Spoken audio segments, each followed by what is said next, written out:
That's All right. nice. Fits the We got a lot of demographic. stuff going on. We go all around the Rogue, telling you all of the cool things that are happening in and around pop culture. Rogue stories for sure.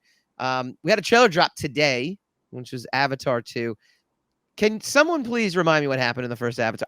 How is the first Avatar like the #1 grossing movie of all time? First of all, It was 11 years ago, and we're still talking about it. That's probably why. No, So I John get it. Smith comes to the New World and meets Pocahontas, and the English come in and they well, it's I only thought it was Dances Avatar. with Wolves. I thought that was I John forget. Dunbar. I And forget. he Like joins I remember. So you know what the biggest thing for me was the 3D. That was I remember going there being like, wow, this is again James Cameron. It was a fine movie. I don't remember it being bad. I enjoyed it. I had no, I had no problems with it. But isn't it? I guess because we're looking at this new trailer and she's pregnant, and I'm sitting there going like, isn't this like a virtual world? Don't they live in a Well, it's virtual one world? of the. I think it's one of the first movies that was just a visual, feast, Yeah. and it was sold on the fact that it was a visual, Right. master, and it's a breakthrough. I mean, because it, yeah, has been said, the story is not an original story by any stretch of the imagination. This is like a Mark Zuckerberg like wet dream, isn't it? Right? Like because that's what he wants. Like he wants to create the metaverse, and this is essentially what that is. Like with all. I don't know if he pulled this off, I wouldn't have anything negative to say about it. I'd go there for a weekend, but I'm gonna have to brush up on Avatar. It's basically that these people are in this on this planet world, trying to mine this ore that's and what conglomerate owns Avatar? Is it Disney? They do now, I think. Yeah, I think they Fox, do now. right? So all right, I can watch this on Disney. Yeah, because Avatar is on Disney Plus. Yeah, I'm gonna have to go. All right, I'm gonna have to get myself. I enjoyed it. I was a fan of Avatar. Yeah, I didn't have an issue with it. No, but, I didn't. Well, here's the thing about the original Avatar, and I think this is what the sequel is probably gonna like get hurt a little bit. When this first came out, and you guys hit it on the head, visually stunning.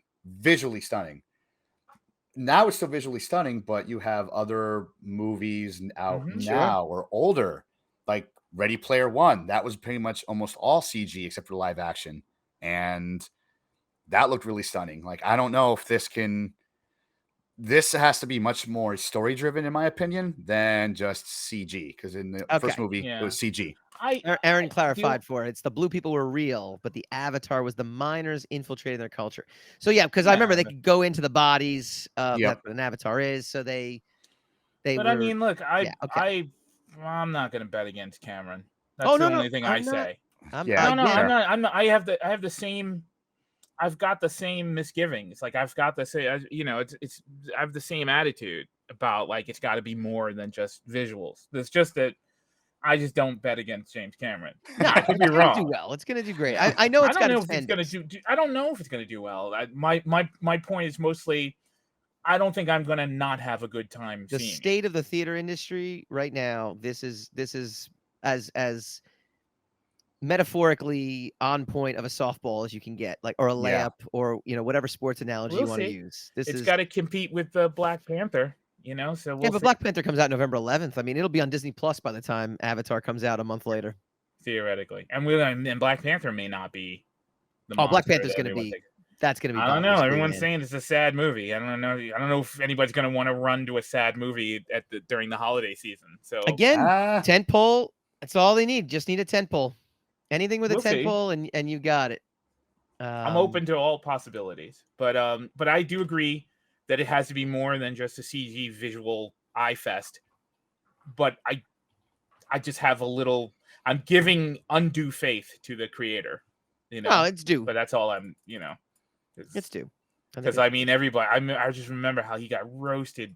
Yeah. For the Titanic, and everyone's like, we know how it ends. This is going to be nothing, and it turned out to be the biggest movie. Yeah. So of all things, James Cameron has never made a movie that didn't do well. Right. Well, The Abyss sort of didn't do what he wanted it to do. Fair but enough. Yes. And The Abyss is a fantastic. I would say he's never made a bad movie. I've never seen a bad, and I think the closest to a perfect movie that I've ever seen is Aliens. The extended version of Aliens. And we need Jenna Shaw to be a Ripley at some point. She'd be fantastic at it. That was her goal as a little girl, was to be Ripley. Previous guest from last week.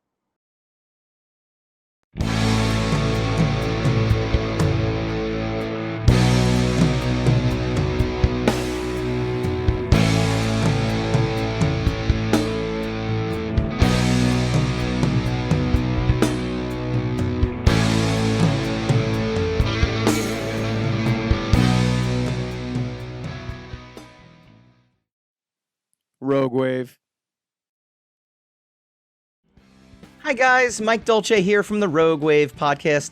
If you like this video, please feel free to like, share, subscribe, all that fun stuff. It really helps us out. Leave a comment, let us know what you'd like to see in future episodes, and tune in every Wednesday night, 8 p.m. Eastern, for a brand new episode of the Rogue Wave podcast.